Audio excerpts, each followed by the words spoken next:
Hello there. Welcome to this Belbin webinar where we'll be looking at a strategy for self-management. We've started a few minutes early so that everybody can get themselves in, get a cup of coffee, cup of tea, get your pen and pencil ready. And we will be starting in a couple of minutes. We'll be starting at 1:30. For those of you who are already here, the keen ones, the eager ones, please do go into the chat, introduce yourself, tell us where you're joining us from. It would be wonderful to hear from you. I have to say it's wonderful doing these webinars. I was looking through some data just the other day, and we've been running these obviously since lockdown. And so that's, almost 5 years worth of webinars now. And just a big thank you. We never have fewer than 200 people signing up. So we know that people are interested.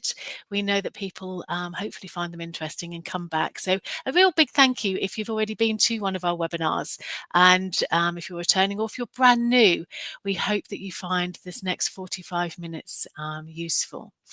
Of course, you may be joining us via LinkedIn. Very few people join us through LinkedIn. So if you are, thank you. Or through our platform partner, StreamYard.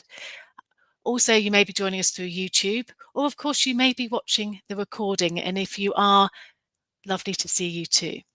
I'm sorry that the timing didn't work for you, or perhaps you just prefer not to be on a live webinar. That's absolutely fine. So thank you very much. Okay, I don't know what the weather's like for you at the moment, but in Cambridge it started okay, but there are now lots of clouds on the horizon. So we're at Belbin HQ. We're in a village just outside of Cambridge called Comberton. We've been here for about 26 years now. We've extended a little bit. We're not the same tiny office we were to start with. So it's really lovely to see more and more people now joining us. It's getting closer to the time. And like I said, if you do have a few moments, please do introduce yourself. I haven't introduced myself actually. My name's Jo Keeler. I'm here at Belbin, and I have my colleague Tracy Eek, who's our marketing manager, is in the background, just checking that everything is working okay. And we're joining you from Cambridge. Okay. So I'll just give it another 10 seconds and then we'll start. Have a swig of tea, actually. Get ready for a lot of talking. Okay, so welcome. Well, hello, Gary. I'm glad it's sunny in Somerset today. That's wonderful. Thank you for joining us. It's 1:30. Let's get this party started. My name's Jo Keeler. I'm the Managing Director here at Belbin, and we're going to be looking over the next 45 minutes or so about a strategy for self-management. Before I get started, just a little bit of housekeeping. This is being recorded. It will be sent to you automatically via StreamYard if you registered via the platform once I press the End Stream button. It will be, however, quite likely that goes into your trash or whatever you call it on your folders. We will also send out a recording either later on today or first thing tomorrow morning. And not only will it have the recording, but it will also have links to all of the articles and resources that we will be mentioning along the way. So you may want to wait for that one because it will have everything that you need.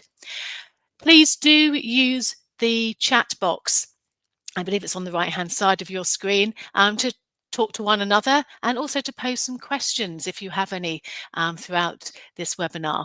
We may not answer it straight away, but we will get to it by the end, I promise you. So, it's lovely to meet you.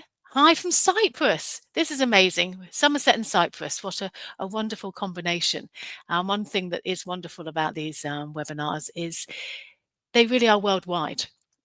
We do get people from all corners of the globe joining us. And that's because there are teams at all corners of the globe, and therefore Belbin is needed. And Adrian, hello from Ely. Georgiane's also from Cambridge. Wonderful, lovely to see you. I'm getting distracted now. It's lovely to see everybody. Oh, and from Malta. You see, I'm going to stop. Resource investigators kicking in. I'm going to stop looking at that screen now. Okay, so where do we start? A strategy for self-management. One would argue that if we are going to manage ourselves, if we are going to be able to self-manage, we need to find ourselves first. We need to start with who we are.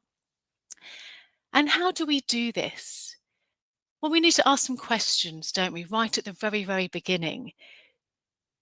Who do we aspire to be? What do we aspire to be? Who do we need to be? And what are your reference points?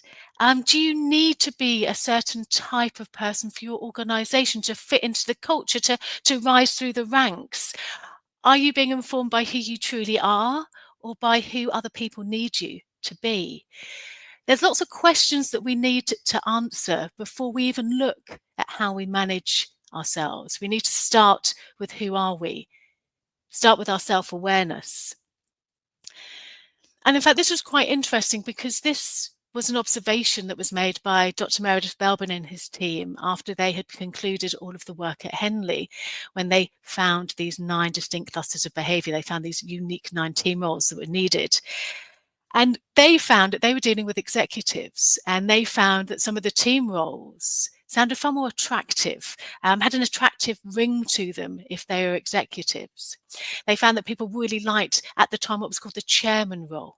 It seemed to have one, it's people aspired to be. They changed that role to that of a coordinator, but it didn't seem to lose any of its appeal. They found that the really ambitious types were drawn to being a shaper, the ones who are driving and challenging and moving forward and getting stuff done. They also found people really attracted towards those plant team roles, the behaviours which were more visionary, more ideas focused. And it was quite interesting because they found that these seemed to be the roles that a leader should have. These were the roles that true leaders needed to be. But then they looked at that a little bit further. And they're a bit concerned because they said, well, maybe less of the glamorous team role combinations, perhaps that of the implementer, the organised, getting stuff done, the completer, finisher, the detail, those combinations. If you found that you had strengths there, does that mean you wouldn't be as good a leader? Does that mean you couldn't have that glamorous sounding title? So they really looked at this in the case of finding oneself, or people wanting to be certain team roles. They feel that they couldn't be themselves because therefore they wouldn't be as successful. And it's really interesting because Meredith and the team looked at it and they actually found that these ones which had less glamorous, and I am using inverted commas here, those less glamorous team roles actually were tended to be as, or perhaps even more successful in their area of leadership than those with the shaper plant coordinator.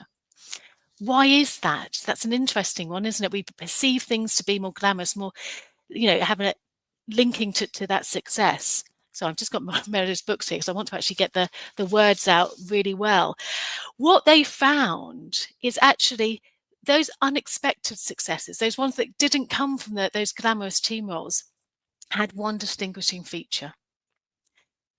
Notably, they played to their strengths whilst ensuring that any weaknesses they had were well managed. And any weak fields in which they may get caught out, they managed to delegate. So what Meredith and his researchers found, that it wasn't the team roles that you had, it wasn't the strengths that you thought you should have, which actually made the difference to how effective you were. What made the difference to your effectiveness was understanding yourself, your own team roles, your own strengths, how to manage the weaknesses. That was what was key, was knowing yourself. In fact, our distributor in the US puts it beautifully. And he talks about the fact it's not about the cards you are dealt, it's how you play your hand. This is really important, but we do need to know, in fact, we need to go one step back perhaps to say, well, yes, it is about how we play our hand. It's not about the particular cards, but do we know what we have in our hand to start with? And this is where we need to start. We need to start with understanding the cards we have in our hands to be able to play them most effectively in whatever role that we are in. So it all starts really with finding yourself. How do you find yourself? Ancient wisdom has passed down this whole idea, hasn't it, as we must know thyself. Once you know yourself, everything else falls into place. And it's been heeded. I'm sure a lot of you are in the field of learning and development in HR and management consultancy. And we know that there's a myriad of tests, of inventories and everything out there that we can complete to find out more about ourselves.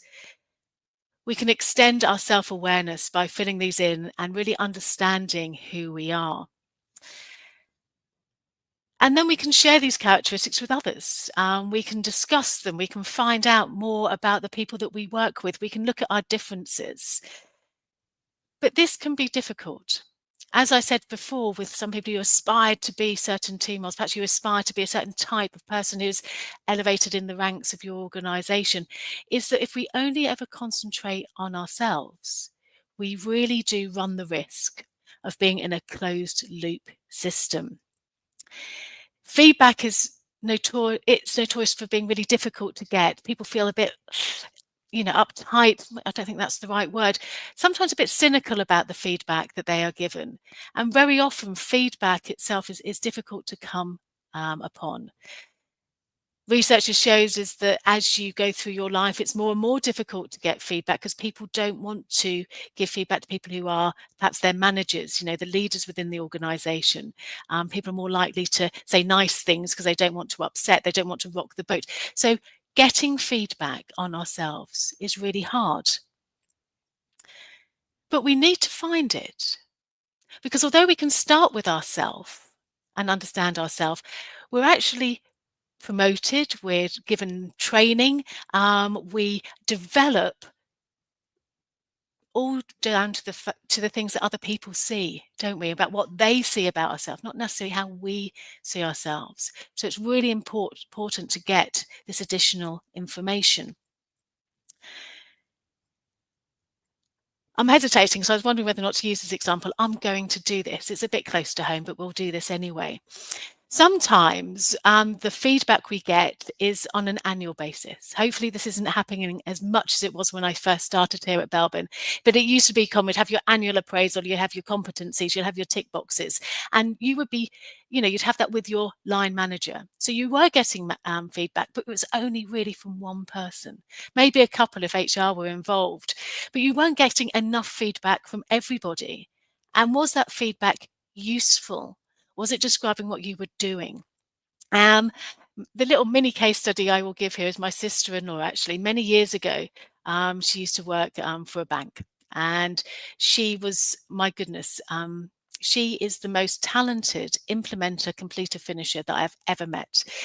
Even you, Tracy, I'm sorry. But she is just she's so organized.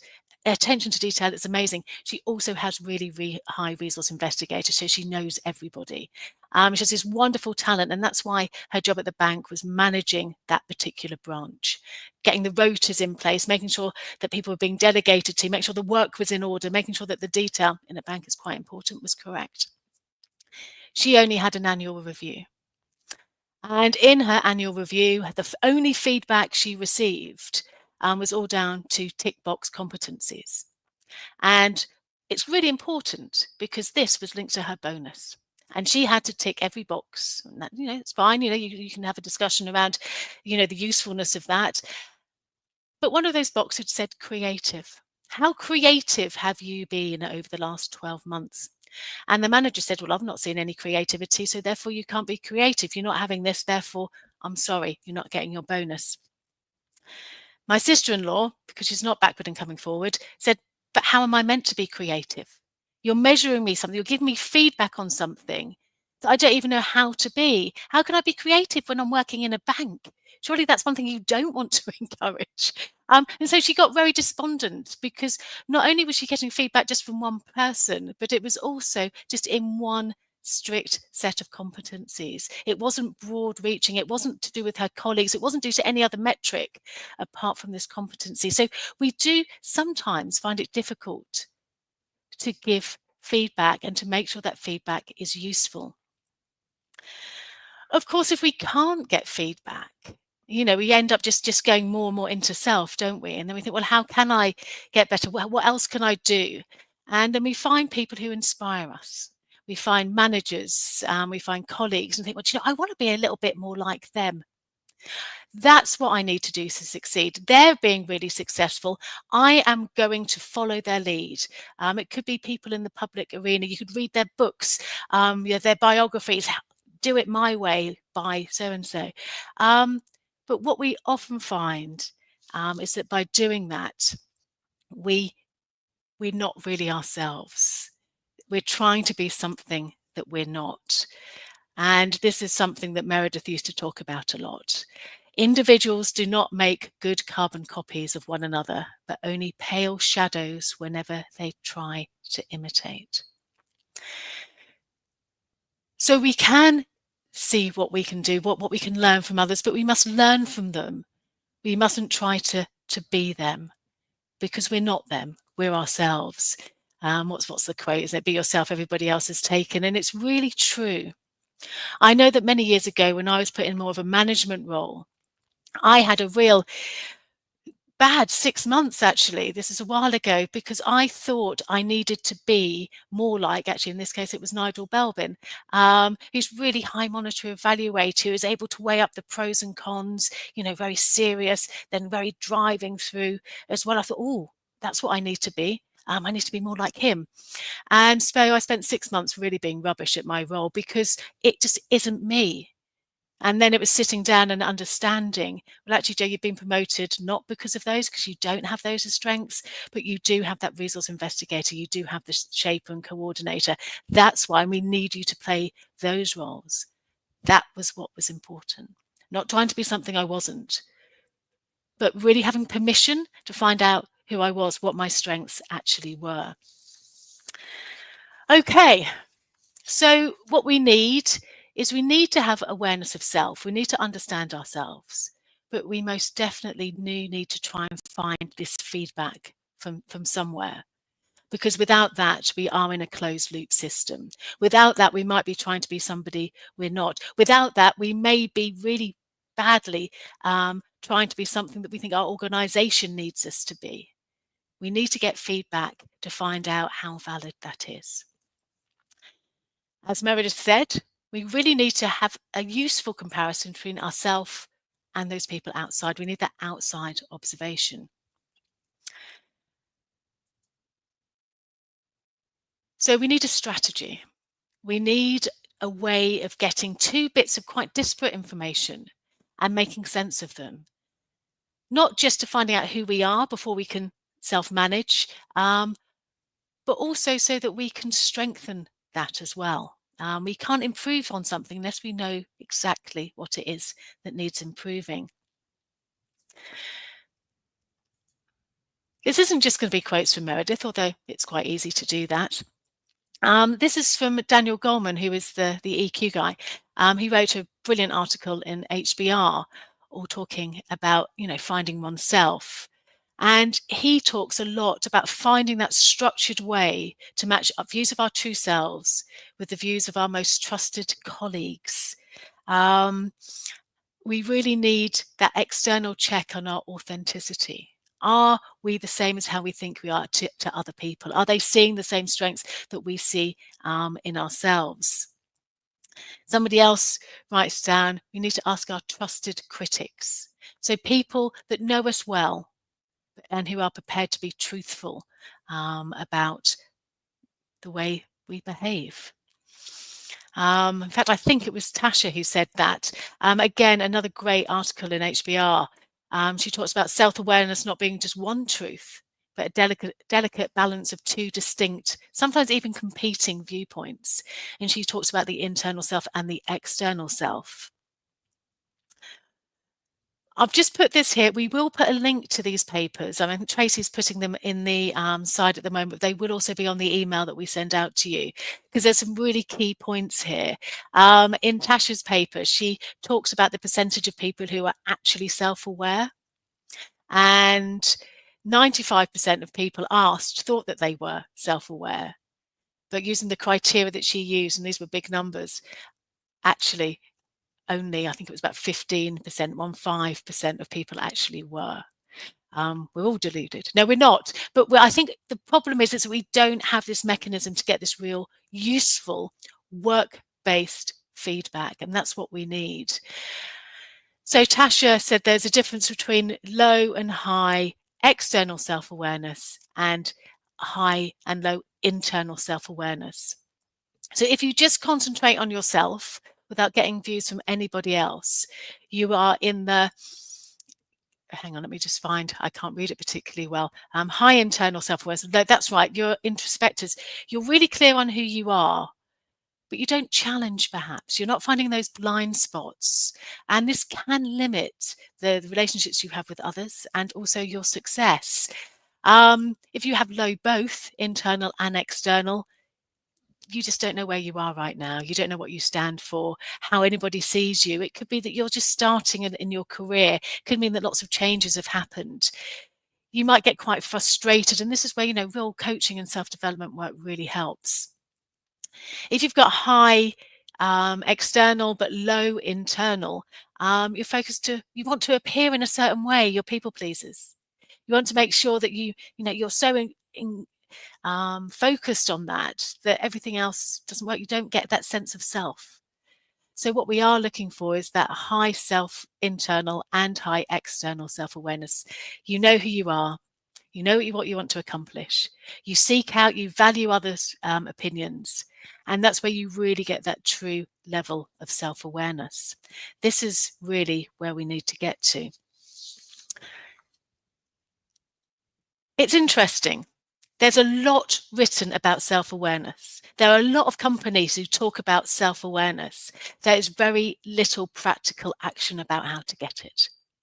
And you don't just get it, it's that continuum, how you continue to receive that self-awareness. And it's because really a lot of tools that we use, a lot of personality tools, are just that. They look at your personality. They look at who you are. A lot of these tools don't concentrate on the workplace. They're more general. But of course, we're different depending on where we are, whether or not we're at work, we're with colleagues, we're with mates down the pub. And it's very difficult, therefore, for somebody to feed back on you, who you are, because you may not be displaying that. That may not be on your sleeve. You may not have a placard when you're at work saying that's who you are. So what we need really is to look at that difference between your personality and things that people can observe. And one thing that people can observe and observe on a daily basis is the way that you behave. So that's where we can get this ongoing, genuine feedback. Behavior is different to personality. So if you're using a tool that says it's a personality tool, brilliant. It doesn't mean that it's a behavioral tool. There is a distinct difference. A personality tool talks about who we are. A behavioral tool talks about what we do. And they are very, one would say, subtly different, but there's quite a big difference in there. They're not interchangeable. A lot of people use those words interchangeable, and that's not the case. Because our behavior, of course, there is a direct line from your personality to behavior, but there's so much more involved. So when you're looking at your behavior, it can be influenced by your mental abilities, your IQ, how bright are you, your EQ, your emotional intelligence. This informs our behavior, our values and our motivations. What gets you up in the morning? Why do you do what you do? This may change as you go through life, or you may have a very fixed sense of values from which you do not deviate. But again, these will influence your behavior, especially as you have different experience, which is the next one. Different experience of different teams, different managers, different organizations, different cultures, different timelines, different pressures. All of these things we learn from. And again, it informs our behavior, what we do. External influences, whether or not you've gone through a merger, things that you can't do anything about. It could be that COVID, working from home was a massive external influence for a while. And again, it did affect what we did, how everything manifests itself in our day-to-day, how we behaved. And of course, as we learn different roles, as we learn perhaps our team roles, or we have different functional roles that we're in, again, this will affect the way that we behave.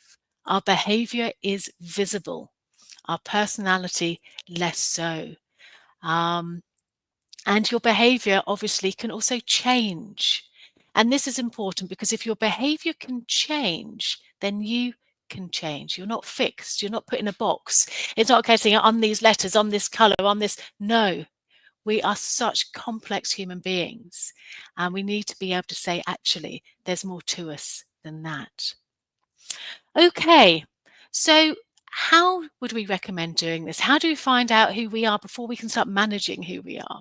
We need that feedback. At Belbin, we use something called observer assessments. So we too have a self-perception questionnaire which says how you feel that you behave in a work team setting. So it's quite specific. How do you behave? How do you think where your strengths are when you're working with others? And of course, we may think we work one way, but the rest of our team may say something completely different. So what we want is feedback from them. And it's just a 2-minute questionnaire. It's just ticking words that they feel describe you. And we get this data so that we can have an overview of how well that person sees themselves. What's their level of self-awareness? This is taken from a Belbin report. It's called a coherent profile. It's based on a self-perception, and then 6 people have observed them. We then have an overall view of how everybody else sees you. We compare their algorithms and data and everything else behind the scenes, and then you come up with an overall team role composition. So in this case, the individual self-perception, they see themselves as high plant, very creative, imaginative, great at problem solving, high resource investigator, knows everybody, negotiates well, is always out of the office, high shaper, gets things done, focus, come on, let's challenge, monitor, evaluator, weighing up, so forth and so on. It doesn't tell you how much, it gives you the ranking. And then other people have observed this person. And they too, you can see that they too have seen the plant all the way down, in fact. This is actually a real person, by the way. This isn't made up. I did check that yesterday. So we have that plant. Everybody's seeing that. They're seeing that innovative way, the way of being able to see slightly differently. They're also, the algorithms are saying, overall, they see that resource investigator there and the shaper. Of course, there's some differences because you have different relationships with everybody. It depends on their team roles. It depends on how long they've known you. There's so many factors, but we're looking for patterns, not absolutes. So here we have a coherent profile. They line up, the self-perception lines up with the perception of others. And there's an understanding here, isn't there? There's a mutual expectation. These are the strengths I feel I have, and these are the ones you're seeing. And we could say that we want everybody to have this type of profile. It's okay. In fact, it's quite good, isn't it, really, if you know what to expect. But the issue is that, and those of you who are Belbin accredited will know this, is there is sometimes you may stereotype this person. You will always give them the same type of work, or they feel that they can only do one thing. Maybe they're not developing enough of the other strengths to be as versatile as they could be. But really, on the face of it, you're saying, this is me, and everybody's saying, yes, yes, it is. This is how we are going to use your strengths. We then have a discordant profile. So at the top, the self-perception, you've got the plant, resource, metric, shape, so on, the order in which that individual sees themselves. In this case, all of the observers are agreeing with each other, roughly, but they're not agreeing with the self. It's discordant. The individual's idea of the strengths that they are bringing isn't what everybody else is picking up. But everybody else is picking up roughly the same thing. So they're getting a coherent viewpoint of you, but it just doesn't match with yours. Does that make sense? Now, here we have the case of either the individual is under the illusion of the strengths that they have. They have no idea that this is the way that other people are seeing them. Or it could be that they do have strengths in the area that they see, but they're failing to project them. And this is where we would need to start if we're sitting down with this person and say, okay, is it that you just didn't understand how you were coming across, the strengths that you had? Or do we need to devise a plan for people to see where you think your strengths are? Are they not honed enough? Do you not feel that you can play them? There's lots of different questions that we can have on this type of profile.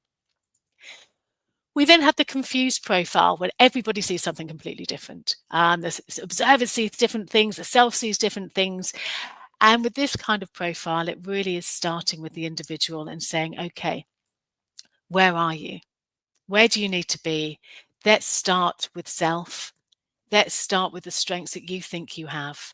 and let's understand them so that you are able to project them, but also until you don't have to be everything. Sometimes we have confused profiles come up when we have people who've just recently been promoted into management. They suddenly feel they have to be everything to everybody. And you find they're being completely different to the rest of the team, which is okay to a point, but you'd expect some level of commonality. Of course, if you need to have any more information about this, there's other webinars, or become Belbin accredited. This is really giving you the insight that you need. So once we understand and we have that other strand of data that's not just based on self, but by others, we can start developing a plan for self-management. We can develop our styles, our natural styles. So how do we do that? Well, as Meredith found out, what you need to do is find out your strengths and play to them. Find out your top roles and play to them, because it's going to give you a competitive advantage. And of course, some strengths can be cultivated. Like we said, we're talking about behavior here. Which behaviors do you need to work on? Which ones do you want to be seen more? We're not talking about changing yourself. We're not talking about changing your personality. And we can do this in quite a strategic manner. For example, it could be that, an example that Meredith gives in one of his books, an accountant who was strong completer finisher, attention to detail, making sure that there were no mistakes, no errors, high standards, and also combine that with the second team, or that of coordinator, the one that was able to see the big picture, the one who could delegate accordingly. And this accountant, this completer finisher coordinator, was promoted into a management role and consciously decided to drop the completer finisher a little bit and really work on that coordinator role, because they knew that that was what was going to be needed more of. So we need to find these natural styles. We need to be able to strengthen them.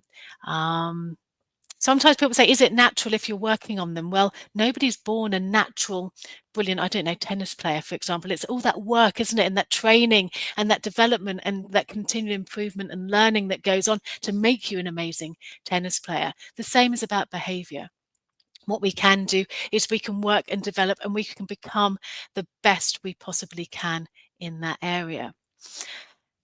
So, for example, like training courses, you can see that you need to align the learning and the development of yourself, of people that perhaps you manage, or you're the L&D manager of. That needs to be aligned with their strengths. So you know what's in their hand now. You've got that from feedback from other people. You're helping people play those cards. You know the cards. It's not just on self. It's based on what other people think as well. And now you need to help people play their hand as well as they can. We're looking, at that polished performance. It's at the end of a process, isn't it? You don't suddenly become brilliant at something. So it is developing your own natural style. Of course, you can't necessarily hone and develop something which just isn't in your top 1, 2, or 3 team roles. You can try, but you may find out that over time that they'll either develop or they won't. But it's really important that you look at that and think, actually, is that something that I can do longer term?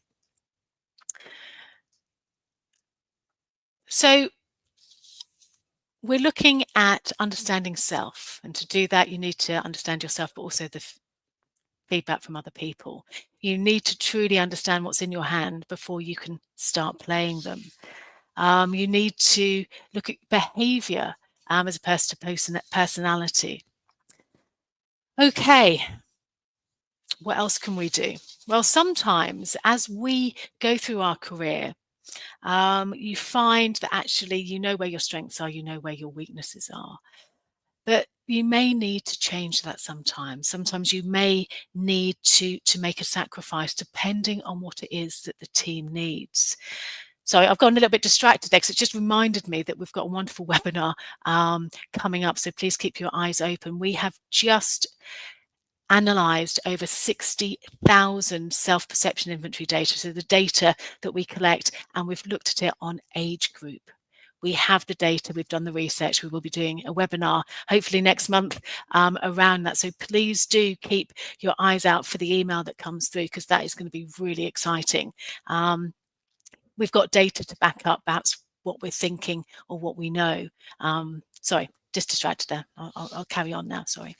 Okay, so sometimes you do need to make a sacrifice. What does that mean? Well, sometimes depending on what the team is there to achieve, you need to change your style a little bit. Perhaps you need to alter between that first and second team role. And you're doing that not because you just want to be yourself, but because it's what the team requires you to do. And once you have that understanding of self-awareness, the roles that you can play, the making a sacrifice, playing a role that doesn't come perhaps naturally to you, is easier to do, and it's easier to understand why it's needed. Sometimes if a role is needed, you could just keep quiet and hope somebody else goes into that, but that's not always the case, is it? So what we need to be able to do is to adjust as and when we need to. Remember, teams are dynamic, they're organic, they're not static. Teams, depending on changing circumstances, personnel, objectives, we need to be fluid as well, and we need to understand that sometimes we can't always play that role that we feel are our absolute, top. We need to sometimes flex into others. However, you shouldn't really flex too much, and this is all about managing yourself, is knowing when you're flexing too much. Because if you flex too much, you start becoming like an elastic band that's being stretched too much. You become a little bit brittle. Perhaps you just ping off in a random direction. That's it, I've had enough. And this is what happens. We need to stretch the elastic band, don't we? Because we need to grow, we need to develop. But what we don't want to do is overstretch that. So manage yourselves. If you find that you're playing to a role, or you're sacrificing too much, or you find that a role that you took on temporarily suddenly becomes permanent, and we hear that a lot actually, be aware of that, because you'll only be able to do it for so long. We don't want elastic bands pinging off everywhere. So we want to improve our versatility, of course we do, but not to the point where we lose our strengths, not to the point where we become miscast. I've got an example that actually it's said to me many times when people say, well, I took that on because somebody was away. I took on the completer finisher role because there was nobody else there to do it. And because I did it well, because they were conscientious and they spotted all the mistakes and made sure that errors weren't made, I keep getting given that role again. And it's being able to have that awareness and understanding of breaking that cycle and saying, actually, I know I played it once and it did well, but I can't keep doing that. These are my strengths here.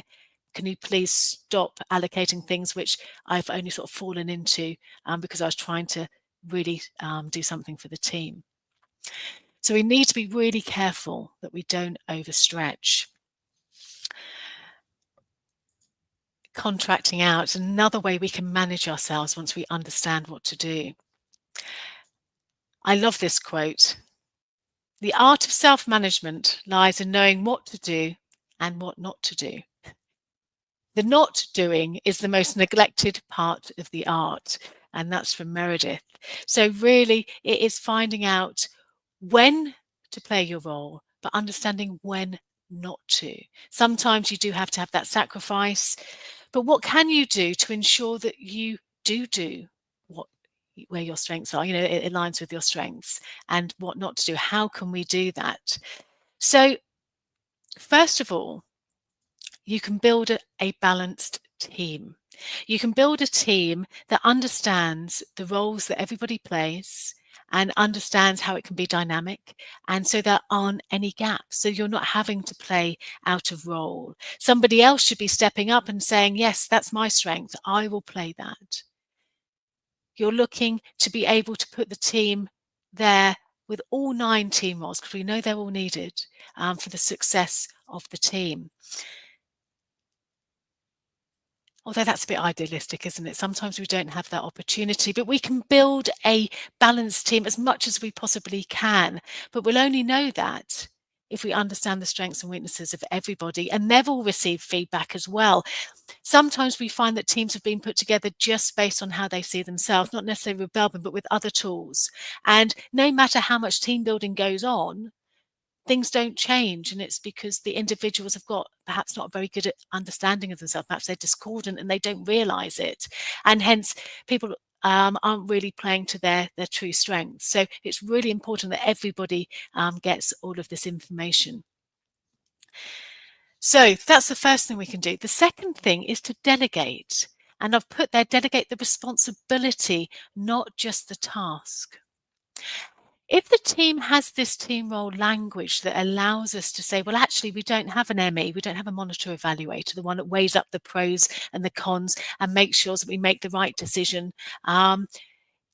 If we don't have that, who is it who can play that role? Who can we delegate the responsibility for that role when it's needed? It may not be anybody's top role, but who is going to take responsibility for that role being played? Here in the office, we have, right, who's going to be the CF for me? Who's the completer finisher? And you delegate things according to the team roles. And people go, yeah, that's me. Yeah, I'm the delegated completer finisher for today. That's what I will be doing. That's the role I will be playing. So you can set a balanced team, or you can delegate responsibility for some team roles within the team to allow other people to take that. You can also create a team role void. And I think this is really, when you're looking at teams and how well they work together, I think to have the confidence to admit that there is a void, I think this is really, really important. If you say, we just don't have this, I don't have it, nobody else has it, it means that actually the team needs to actively do something about that. And what you're not doing in this whole element of self-management is you're not always stepping into roles which don't suit, which are going to stretch you too far, which aren't aligning to your strengths. If you actually acknowledge the fact that it's not there, it's also stopping other people potentially doing that as well. And then the conversation can be had. The conversation could be made, perhaps there's somebody externally who needs to come in. Maybe there could be somebody who's always wanted to play a particular role but hasn't wanted to put their hand up. Maybe this can be part of the team succession planning, making sure people aren't pigeonholed. So there's lots of things that we can do to be able to ensure that we manage ourselves effectively. We've covered quite a lot. Let's just start back at the beginning. To be able to manage yourself, you need to know yourself. And to do this, you need to get data. You get data not just based on how you see yourself, your self-awareness, but actually external self-awareness as well. You need two strands to be able to build up the picture of who you are, not who you want to be, not who you think you should be, not about the culture of the organization, but who you are and the strengths that other people see. You need a truth of who you are and the strengths that you play. Once you know those cards in your hand, you will know when to play them. We need to be able to ensure that we play to our strengths as much as we can. We develop and we learn and we grow so that the strengths that we have become phenomenal strengths, that you become known for what it is that you are bringing. But also to be aware that sometimes you may have to sacrifice a little bit. There is a level of flexibility that needs to be played. We know that actually what you can also do is ensure that you have a balanced team, have people around you so that you don't have to constantly be dipping in and out of different strengths. Delegate responsibility to others. Other people can do things better than you. I've learned that a long time ago. Try and surround yourself with people who are better at particular things than you are. It's fantastic. And be vocal when actually your strengths don't align with what the team needs. Be vocal, say, I don't have this. Let the whole team fill that void. Understand, perhaps it could be a development point. Feedback, as you can gather, is of crucial importance here. And what I would like to do is, as we finish here and we talk about the fact that nobody is perfect, none of us are perfect, but a team can be, is for those of you, even if you're watching this on the recording, and if you have never, ever experienced a Belbin report, an understanding of self and others, and you would like to do so, please do email us at team@belbin.com, and we will send you a link so that you can Belbin yourself and you can start yourself on that journey of self-awareness, so that you can start managing yourself and you can start really playing to your strengths and becoming the most effective member of your team that you can be. Thank you very much for joining us today. Like I said, This is such a vast subject, actually, so please look out for the email that you will receive either later on today or tomorrow morning with all of the links, all of the papers that we have quoted. And you can just reply to that if you would like, to receive your own Belbin individual report. This is where the learning really truly begins. And also keep an eye out for our latest webinar, where we will be presenting the research of over 60,000 self-perception inventories and age, to see if there really is a difference between this behavior that we exhibit and the age that we are. I'm really excited about that one. So thank you very much again for joining us. I hope you found this a useful 45 minutes. Actually, it's 43 minutes. You've got 2 minutes left of your lunch break. Enjoy it. It's my gift from me to you today. Thank you so much. Goodbye.